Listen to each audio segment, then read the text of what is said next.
பச்சைப்பயிறு, வெல்லம் எல்லாம் சேர்த்து ஒரு சூப்பரான டேஸ்ட்டான லட்டு ரெசிபி பார்க்கலாமா?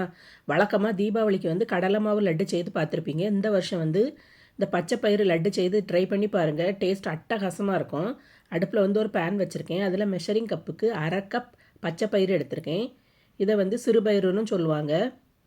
பேன் சூடான உடனே இந்த பச்சைப்பயிரை அதில் போட்டுட்டு அடுப்பை சிம்மில் வச்சுருங்க.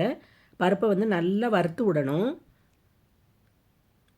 இந்த பச்சைப்பயிறு கலர் நல்லா மாறி வரணும். வாசம் நல்லா வர ஆரம்பிக்கும். அந்த ஸ்டேஜ் வர நல்லா வறுத்து விடணும். கலர் மாறி வர்றது உங்களுக்கே நல்லா தெரியும். பயிர்லேருந்து இப்போ நல்லா வாசம் வர ஆரம்பிச்சிட்டு கலரும் மாறி வந்துட்டு இந்த ஸ்டேஜ் வந்த உடனே அடுப்பை ஆஃப் பண்ணிவிட்டு இந்த பயிரை வேற ஒரு தட்டுக்கு மாற்றி நல்லா விரித்து விட்ருங்க. விரித்து நல்லா ஆற விட்ருங்க. நல்லா ஆறின பிறகு தான் நம்ம மிக்ஸி ஜாரில் போட்டு அரைக்கணும்.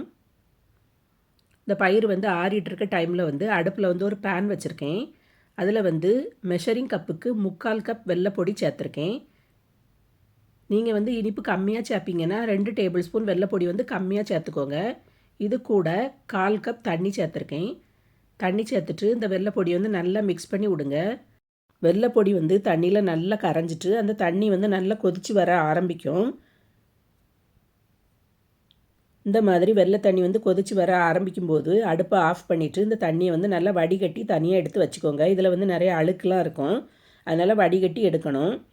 இப்போ பாசிப்பருப்பு நல்லா ஆறிட்டு இதை மிக்ஸி ஜாருக்கு போட்டுட்டு நான் இது கூட 2 ஏலக்காய் சேர்த்து அரைச்சிருக்கேன்.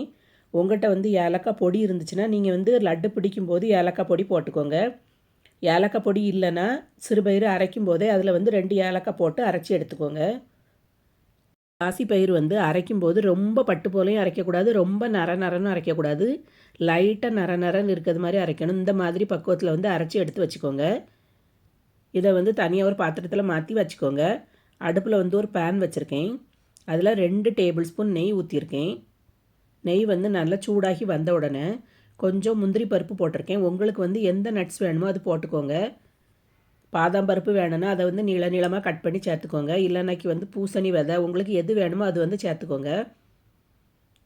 முந்திரி பருப்பு கலர் மாறி வர்றது வர வறுத்து விடணும். முந்திரி பருப்பு நல்லா கோல்டன் ப்ரௌன் கலரில் வறுத்து வந்தோடனே அதை தனியாக எடுத்து வச்சுருங்க.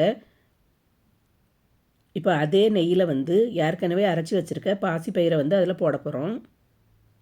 போட்டுட்டு அந்த பாசிப்பயிறு மாவு நல்லா நெய்யில் மிக்ஸ் ஆகணும். நல்லா மிக்ஸ் பண்ணி விடுங்க. அடுப்பை சிம்லே வச்சுக்கோங்க. மாவு இப்போ நெய்யில் நல்லா மிக்ஸ் ஆகி வந்துட்டு இப்படி நல்லா மிக்ஸ் ஆகி வந்த பிறகு நல்லா உதிர்ந்து வந்தது மாதிரி வரும். இந்த ஸ்டேஜில் நம்ம ஏற்கனவே வடிகட்டி வச்சுருக்க வெள்ளைப்பாகை அதில் ஊற்றிக்கோங்க.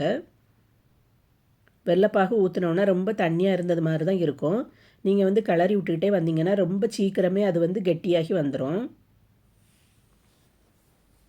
அடுப்பை சிம்மில் வச்சுட்டு கை விடாமல் கிளறி விட்டுக்கிட்டே இருங்க. அது பாத்திரத்தில் ஒட்டாமல் நல்லா திரண்டு வர்றது வரை கிளறி விடணும்.